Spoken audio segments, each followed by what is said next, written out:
আসসালামু আলাইকুম, কেমন আছেন সবাই? আশা করি সবাই ভালো আছেন। আজকে আমি আবার চলে আসলাম আমার মালিকের আরেকটা হোটেল। এটা হচ্ছে আপনার বিরিয়ানির হোটেল আর কি, দেশের খ্যাপসা বলে। এই জায়গাতে চিকেন খ্যাপসা হয়, তারপরে হচ্ছে আপনার উটের খ্যাপসা হয়, তারপরে খাসির খ্যাপসা হয়। দেখতেই পারতেছেন এখানে আইটেমগুলো আর কি, যে আইটেমগুলো হয় সেই আইটেমগুলোর বাবুর্চি হচ্ছে আমাদের মোয়াল্লেম বুট্টু ভাই।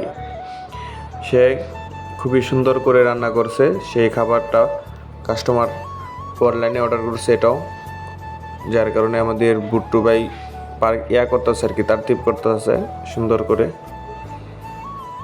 দেখতেই থাকেন আপনারা।